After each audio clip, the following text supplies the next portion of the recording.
दर्द भरे नगमों के बेताज बादशाह मुकेश ने अपने पार्श्व गायन से लगभग 3 दशक तक श्रोताओं को अपना दीवाना बनाया, लेकिन वो अभिनेता के तौर पर अपनी पहचान बनाना चाहते थे। उनके पिता लाला जोरावर चंद माथुर एक इंजीनियर थे और वो चाहते थे कि मुकेश उनके नक्शे कदम पर चले, लेकिन वो अपने जमाने के प्रसिद्ध गायक अभिनेता कुंदन लाल सहगल के प्रशंसक थे और उन्हीं की तरह गायक और अभिनेता बनने का ख्वाब देखा करते थे। भारतीय उपमहाद्वीप का वो महान गायक जिसकी आवाज की खनक आज भी लोगों को अपना दीवाना बनाती है, जिसकी आवाज का दर्द अब भी संगीत के शौकीनों की आंखें नम कर देता है। भारतीय सिनेमा के इतिहास में सन 1950 से लेकर सन 1970 के दशक में सबसे लोकप्रिय गायकों की लिस्ट बिना मुकेश के नाम के अधूरी मानी जाती है। मुकेश का जन्म हुआ था 22 जुलाई सन 1923 को पंजाब के लुधियाना शहर में। इनका पूरा नाम था मुकेश चंद माथुर। जोरावर चंद माथुर और चांद रानी के 10 संतानों में मुकेश छठे नंबर पर थे। जब ये काफी छोटे थे तब इनकी बड़ी बहन सुंदर प्यारी को संगीत की शिक्षा देने के लिए इनके घर एक म्यूजिक टीचर आया करते थे। बहन जब संगीत का रियाज करती थी तो मुकेश कोने में बैठकर अपनी बहन को बड़े गौर से देखा करते थे। इनके घर वालों को ये तो समझ में आ गया था कि इस बच्चे को कला से बड़ी मोहब्बत है, लेकिन उन्होंने ये कभी नहीं सोचा था कि एक दिन ये बच्चा हिंदुस्तान का एक बेहद नामी गायक बनेगा। मुकेश ने केवल 10वीं तक ही पढ़ाई की थी। इनकी नौकरी PWD में लग गई और फिर ये वहां नौकरी करने लगे। काम के दौरान ही ये गाना गाते हुए अपनी आवाज रिकॉर्ड करते थे। इनकी आवाज के चर्चे इनके आसपास और इनके रिश्तेदारों में होने लगे। लोग इनसे गाना सुनाने के लिए कहा करते थे और इसी तरह गाते गाते ये मुंबई भी पहुंच गए। हुआ कुछ यूं कि मुकेश जी की बहन की शादी दिल्ली में हो रही थी। खुद मुकेश जी का काफी वक्त भी दिल्ली में ही गुजरा था। इसी शादी में इनके दूर के रिश्तेदार मोतीलाल भी आए थे। मोतीलाल उस दौर के एक बेहद जबरदस्त एक्टर थे।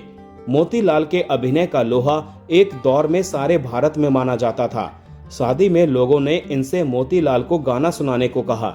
मुकेश ने जब गाना शुरू किया तो मोतीलाल हैरान रह गए।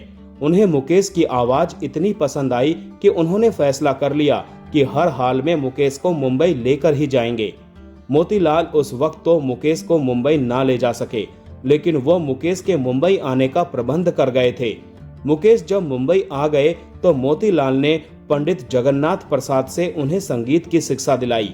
इसके बाद साल 1941 में मुकेश ने पहली दफा हिंदी फिल्म निर्दोष से अपना डेब्यू किया और मुकेश ने केवल गायकी में ही नहीं, अभिनय में भी इसी फिल्म से डेब्यू किया था। मुकेश ने इस फिल्म में नरेंद्र नाम का किरदार निभाया था। साथ ही फिल्म के गाने भी मुकेश ने ही गाए थे। मुकेश के कैरियर का सबसे पहला गाना था दिल ही बुझा हुआ हो तो। इस फिल्म के बाद मुकेश को काफी लोग जानने लगे थे।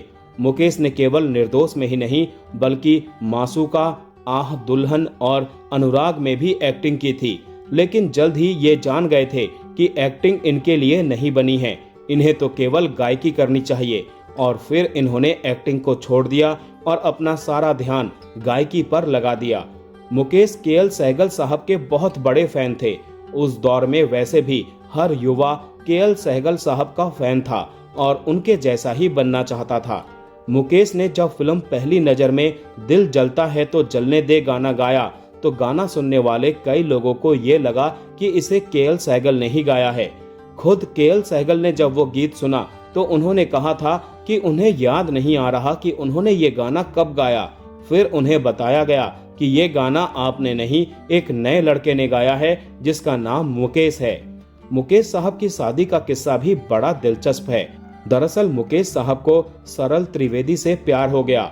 उन्हें भी मुकेश साहब की सादगी बेहद पसंद आई और वो भी इन्हें चाहने लगी।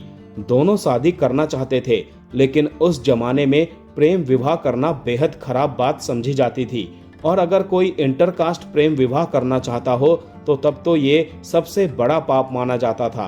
लेकिन मुकेश जी और सरल जी एक दूजे से इतना प्यार करते थे कि इन्होंने किसी की परवाह नहीं की और घर से भागकर इन्होंने शादी कर ली। इनकी शादी में कन्यादान किया था महान अभिनेता मोतीलाल जी ने। वही मोतीलाल जी जो मुकेश को मुंबई लेकर आए थे। मुकेश जी और सरल जी की शादी के बाद कई लोगों ने कहा था कि यह शादी ज्यादा दिन नहीं चलेगी, लेकिन इस जोड़ी ने हर किसी की बोलती बंद कर दी। मुकेश जी और सरल जी के 5 बच्चे थे, बेटे मोहनीश और नितिन और बेटियां रीता, नलिनी और नम्रता। इनके बड़े बेटे नितिन ने इनके नक्शे कदम पर चलते हुए फिल्मों में गायकी की। वो नितिन मुकेश के नाम से मशहूर हुए।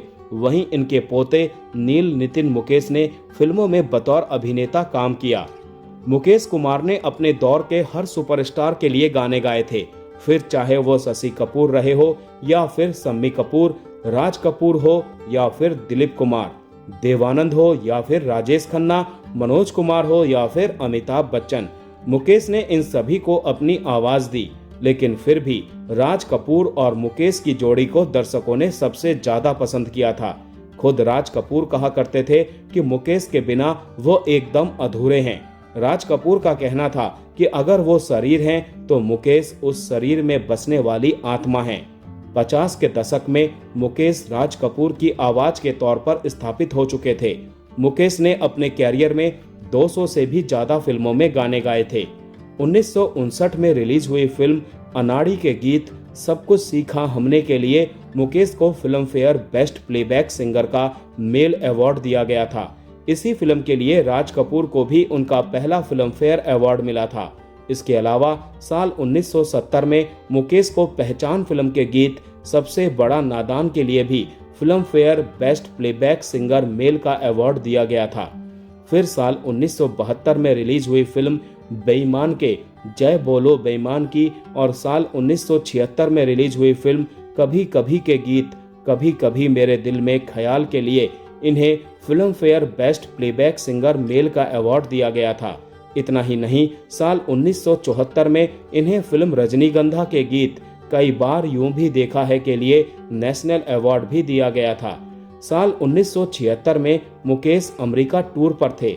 इस टूर पर इनके साथ लता मंगेशकर जी भी थी और इनका बड़ा बेटा नितिन मुकेश भी था। अमेरिका के डेट्रॉयट शहर में ये एक स्टेज शो के दौरान अपना मशहूर गीत एक दिन बिक जाएगा माटी के मोल गा रहे थे कि तभी अचानक इनकी तबीयत खराब होनी शुरू हो गई। मुकेश को आराम करने के लिए इनके होटल वापस भेजा गया, लेकिन होटल में इन्हें एक बेहद तेज दिल का दौरा पड़ा और 27 अगस्त 1976 को इनकी मौत हो गई। मुकेश जी से जब भी कोई पूछता था कि गायकी के बारे में आपके क्या ख्याल हैं, तो वो कहते थे कि ये एक बढ़िया शौक जरूर है, लेकिन ये एक बेहद दर्दनाक पेशा भी है। मुकेश को इस दुनिया से गए अब बरसों बीत चुके हैं, लेकिन आज भी भारत के हर संगीत प्रेमी के दिलों में मुकेश जी अमर हैं। मुकेश जी के अनन्य मित्र राज कपूर को जब उनकी मौत की खबर मिली तो उनके मुंह से बरबस निकल गया। मुकेश के जाने से मेरी आवाज और आत्मा दोनों चली गई।